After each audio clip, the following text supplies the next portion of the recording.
सहारनपुर की एक बहुत पुरानी और पॉश कॉलोनी में 250 गज में बना हुआ एक 4 मंजिला मकान आज भी अपने ऊंचे कद और अपने वजूद की गवाही देता है। हरपाल जी ने और उनके बाबूजी ने बहुत ही मन से अपने इस मकान का निर्माण करवाया था। घर की प्रत्येक दीवार का, हर एक कमरे का, घर के एक एक कोने का सोच समझ कर निर्माण करवाया था हरपाल जी ने और बाबूजी ने। यह घर केवल ईंट पत्थर का ढांचा मात्र नहीं था, अपितु हरपाल परिवार की शान इस मकान से थी। आज इस आलीशान मकान के सबसे नीचे वाले पोर्शन में रहते हैं हरपाल जी। ऊपर के 3 पोर्शन में उनके तीनों बेटे अपने अपने परिवार के साथ रहते हैं। बेटों के पोर्शन में आधुनिक जीवन की प्रत्येक सुविधा उपलब्ध है। आधुनिकता से घर का कोना कोना शोभायमान है। बच्चों के शोरगुल और हंसी खिलखिलाट से पूरा घर जागृत रहता है। तीनों मंजिल पर भरपूर रौनक लगी रहती है, परंतु जितनी रौनक घर की तीनों मंजिलों में है, उतना ही सन्नाटा और खामोशी ग्राउंड फ्लोर पर है, जहाँ हरपाल जी रहते हैं। घर एक ही है, पर अब कोई साथ नहीं रहता। जहाँ कभी पूरा परिवार एक साथ रहता था, सबका खाना पीना, उठना बैठना, हंसना रोना एक साथ ही होता था। आज वहाँ केवल सीढ़ियों पर चढ़ते उतरते रिश्तों में औपचारिक बातें होती हैं। हरपाल जी ने बैंक अकाउंटेंट की नौकरी से अपना जीवन शुरू किया। शुरुआत में उनकी दुनिया बहुत छोटी सी थी, परंतु उनके सपने बहुत बड़े थे। जब हरपाल जी की बैंक में नौकरी लग गई थी, उसके बाद ही हरपाल जी ने और उनके बाबूजी ने ये मकान बनवाना शुरू कर दिया था, जिसमें हरपाल जी के बाबूजी का भी बहुत बड़ा सहयोग था। उस समय हरपाल जी के पिता नाहर सिंह जी भी रेलवे में टीसी के पद पर कार्यरत थे। हरपाल जी ने अपने बाबूजी व माताजी गायत्री देवी तथा पत्नी उमा के साथ मिलकर एक एक पैसा जोड़ा।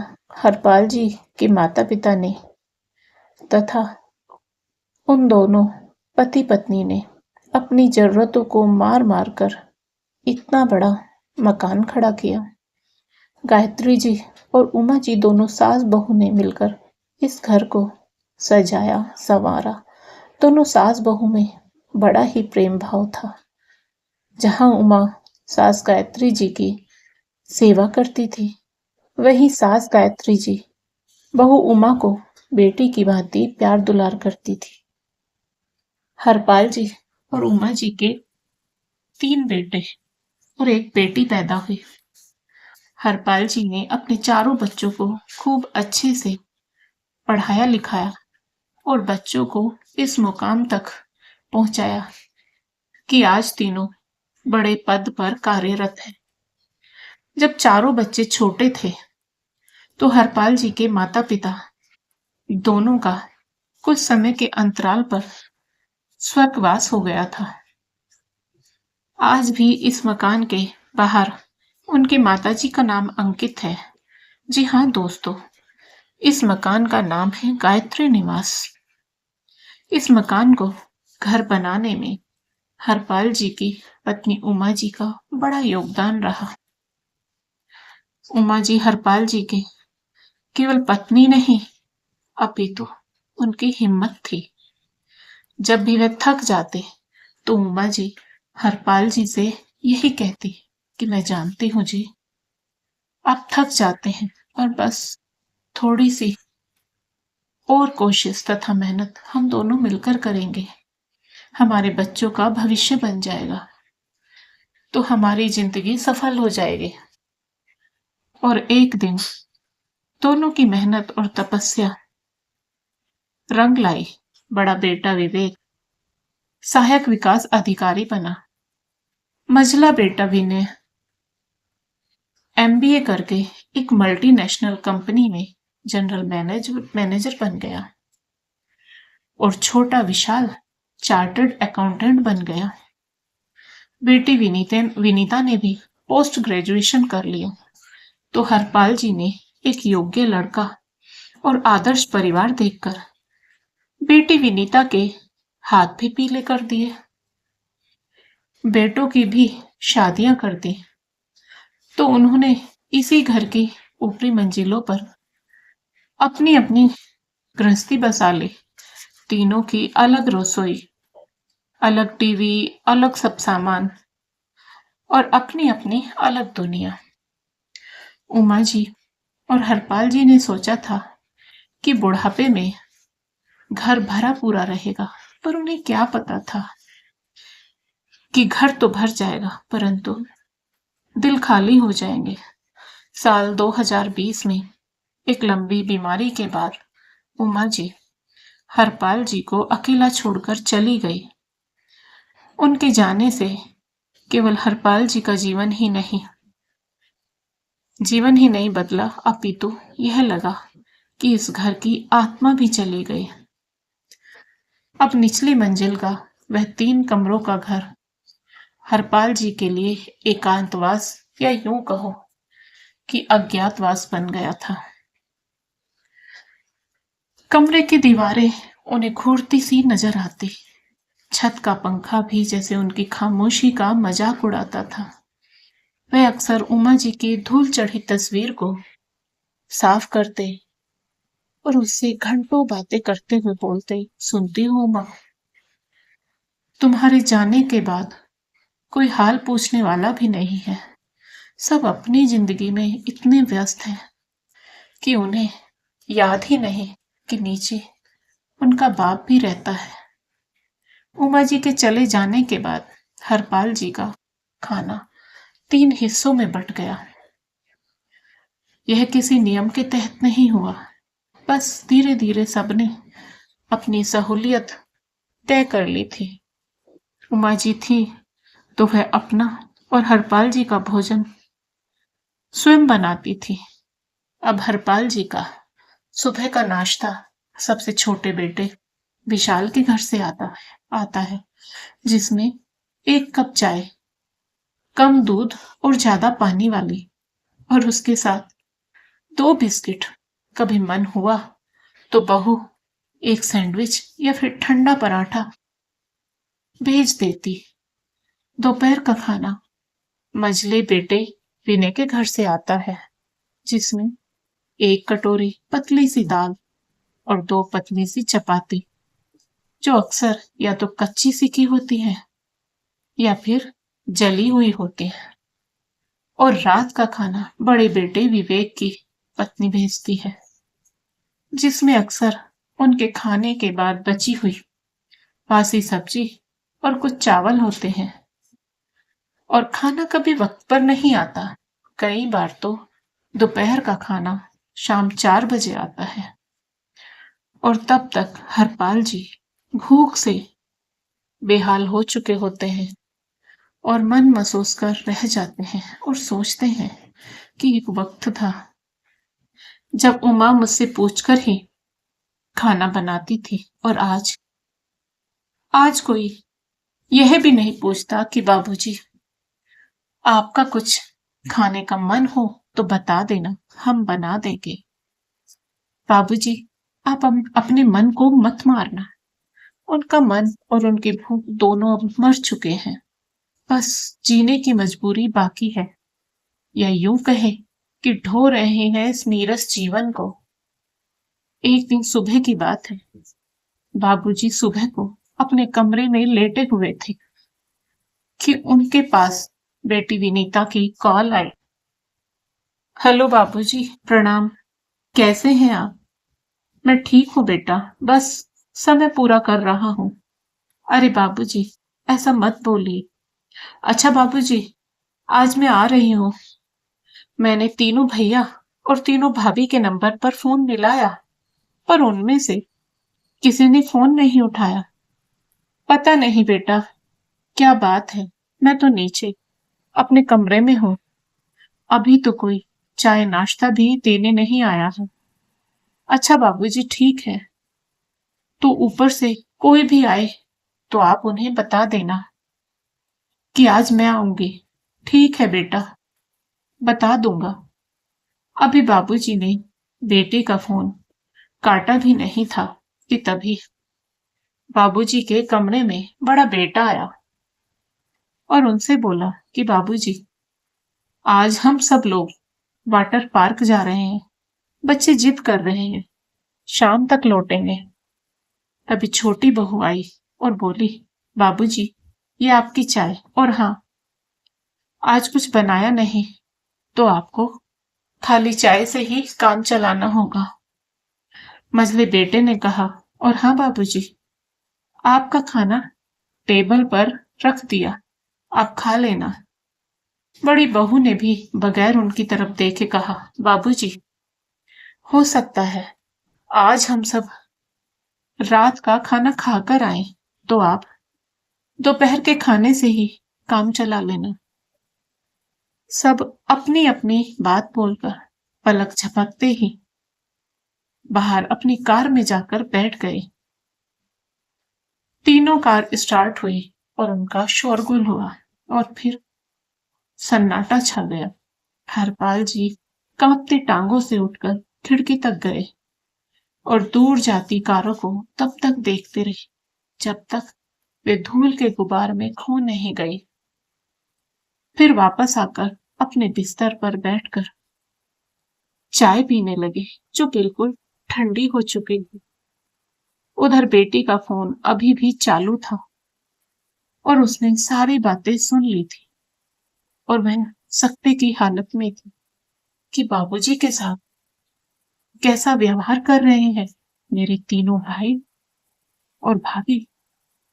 विनीता ने फोन काट दिया और उसकी आंखें भर आई अपने बाबूजी के विषय में सोचकर।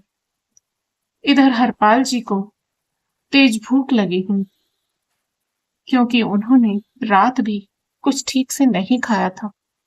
बड़ी बहू ने खराब बासी सब्जी भेज दी थी तो बेचारे बाबूजी खराब सब्जी कैसे खाते। बड़ी मुश्किल से रूखी चपाती पानी के साथ खाई। बाबूजी धीरे धीरे टेबल तक गए और उन्होंने डिब्बा खोला तो उसमें सुबह के नाश्ते का बचा हुआ एक सूखा पराठा तथा कटोरी में चिपकी हुई थोड़ी सी दाल और एक कच्चा प्याज था।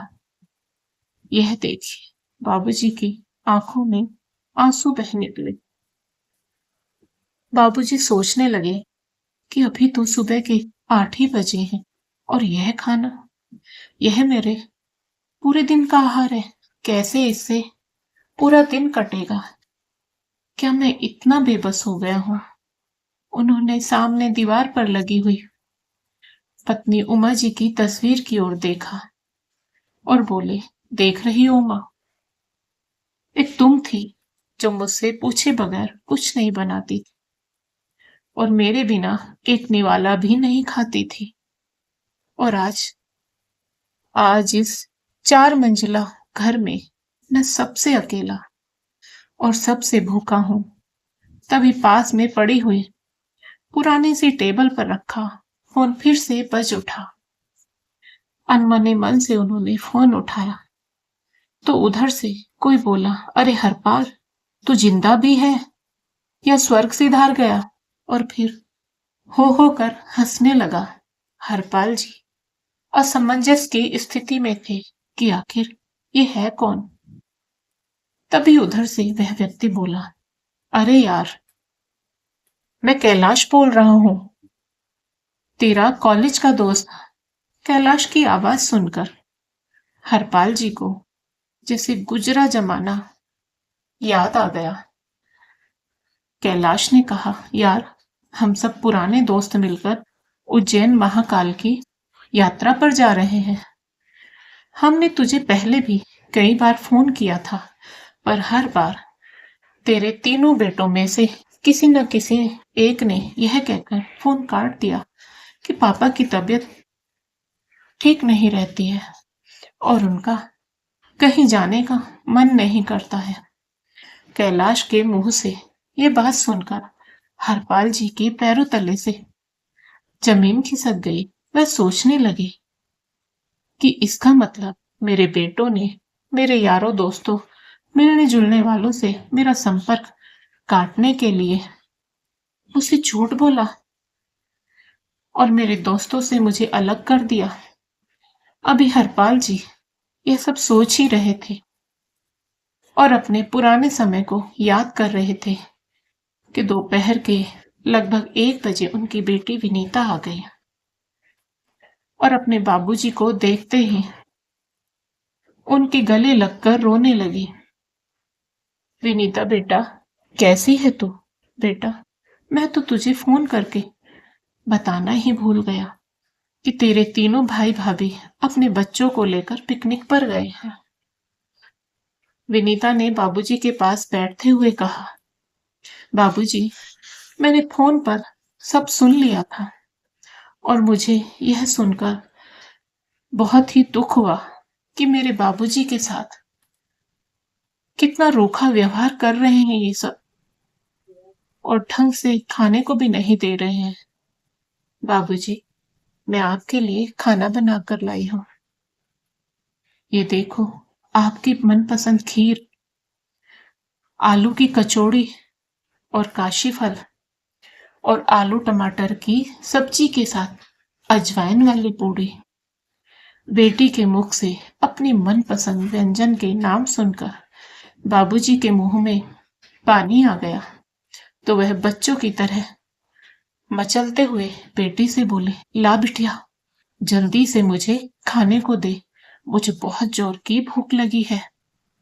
बेटी ने टेबल पर बाबूजी के लिए खाना लगा दिया और बाबूजी एक छोटे बच्चे की भांति उचक कर कुर्सी पर बैठ गए और फटाफट खाने पर जुट गए।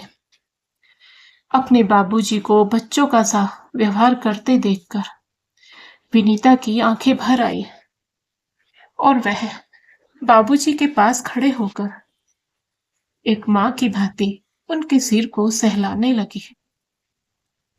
बाबूजी ने बेटी का लाया पूरा भोजन लगभग समाप्त ही कर दिया और फिर तृप्त होकर अपने बिस्तर पर तसल्ली से आकर बैठ गए और फिर बेटी से बोले, पता है विनीता बिटिया, आज तेरे कैलाश अंकल का फोन आया था और वह मुझे तीर्थ यात्रा पर चलने को बोल रहा था। तो चले जाइए ना बाबूजी, आपके लिए अच्छा रहेगा। पर बेटा, मैं कैसे?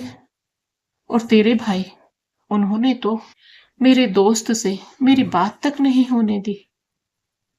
तो बाबूजी, आप किसी पर निर्भर क्यों रहते हैं? आपकी पेंशन आती है और ये घर भी आपका है। आप अपनी जिंदगी के मालिक स्वयं हैं। आप क्यों भाइयों का या भाभीियों का मुंह देखते हैं? आप अपने लिए फैसला लीजिए। आप अपना खाना बनाने के लिए मेड रख लीजिए जो आपका तीनों टाइम का नाश्ता और खाना बनाएगी। 40,000 की पेंशन में आप एक खाना बनाने वाली तो रख ही सकते हैं। क्यों किसी पर निर्भर रहते हैं? और वैसे भी वो लोग आपको खाने को देते ही क्या है? रूखा सूखा और बासी खाना ही ना। बेटी के समझाने पर कुछ पल में बाबूजी का सारा अकेलापन, सारा अपमान एक ज्वालामुखी बनकर उनके अंदर धधक उठा। उनकी आंखें समुद्र की भांति उफन उफन कर बह रही थी। हरपाल जी ने अपने आंसू पोंछे। उनकी आवाज में अब दशकों की चुप्पी के बाद एक फौलादी इरादा था। हाँ विनी बेटा, मैं अब तीर्थ यात्रा पर अवश्य ही जाऊंगा। उस दिन बेटी विनीता और दोस्त कैलाश ने हरपाल जी में एक नई ऊर्जा भर दी थी। बेटी तो भाइयों और भाभीियों के वापस आने से पहले वापस अपनी ससुराल चली गई। उस रात हरपाल जी सोए नहीं। उन्हें पूरी रात नींद नहीं आई। उन्होंने सालों से बंद पड़ी अपनी अटैची खोली, अपने पुराने पैंट शर्ट निकाले, वो इस्त्री किए, फिर अपने जूते चमकाए और अपनी दवाइयां और बैंक की पासबुक आदि एक बैग में रख ली। कई सालों बाद आज वह किसी और के लिए नहीं बल्कि अपने लिए पैकिंग कर रहे थे। एक अजीब सी आजादी का एहसास उनके चेहरे पर था। अगली सुबह जब तीनों बेटे और बहुएं डाइनिंग टेबल पर बैठकर चाय की चुस्कियां ले रहे थे, अपना बैग उठाए बाहर आए, तो बड़े बेटे विवेक ने उनकी ओर देखकर उनसे सवाल किया, अरे बाबूजी, सुबह सुबह आप कहाँ जा रहे हैं? मैं अपने दोस्तों के साथ तीर्थ यात्रा पर जा रहा हूँ। बाबूजी का जवाब सुनकर तीनों बेटा बहू जड़वत देखते रह गए। आज बेटे के सवाल का जवाब देते हुए बाबूजी की आवाज शांत परंतु दृढ़ थी। तीनों बहुएं एक साथ बोल पड़ी, अरे बाबूजी, यह भी कोई उम्र है कहीं घूमने जाने की? यदि कहीं रास्ते में कुछ हो गया तो कौन जिम्मेदार होगा? और यह फिजूल खर्ची क्यों? हरपाल जी कुछ देर रुके, उन सबके चेहरों को एक एक कर देखा और फिर एक ठंडी मुस्कान के साथ कहा, उन सबसे कहा, बड़ी बहू, जब तक मैं जिंदा हूं अपनी जिम्मेदारी स्वयं उठा सकता हूं, और हाँ, मैं अपने पैसों से जा रहा हूं। जो मेरी पेंशन आती है वह मेरे लिए बहुत है। तुम लोग मेरी फिक्र मत करो, अपनी फिक्र करो। मैं तुम सबका गुलाम या चौकीदार नहीं हूं कि तुम्हारी मर्जी के साथ ही चलूं। इतना कहकर वे दरवाजे की ओर बढ़ गए। किसी ने उन्हें रोकने या टोकने की कोशिश नहीं की। उस पल जब हरपाल जी ने उस पुश्तैनी मकान की दहलीज पार की, तो उन्होंने महसूस किया कि वह सिर्फ एक घर नहीं बल्कि अपनी उपेक्षा, अपने अकेलेपन और अपने दर्द के कैदखाने को पीछे छोड़ आए हैं। बाहर निकलकर उन्होंने महसूस किया,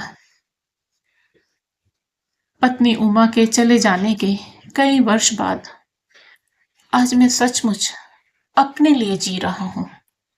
15 दिन बाद तीर्थ यात्रा से वापस आने के बाद हरपाल जी ने अपना खाना बनाने के लिए, अपने कपड़े धोने और उन्हें प्रेस करने के लिए एक लड़की को काम पर रख लिया, और अब हरपाल जी मजे से अपनी जिंदगी जी रहे हैं। जब मन करता है तब तीर्थ यात्रा पर जाते हैं, अपने दोस्तों से मिलने जाते हैं, दोस्तों को अपने घर बुलाते हैं, और यदि कभी किसी बहू या बेटे को आपत्ति होती है तो उन्हें स्पष्ट बोल देते हैं कि यह घर मेरा है, मैंने अपनी मेहनत की कमाई से बनाया है। आप लोगों को कोई परेशानी है तो मकान खाली करके जा सकते हो। बाबूजी की धमकी सुनते ही तीनों बेटे बहू चुप हो जाते हैं।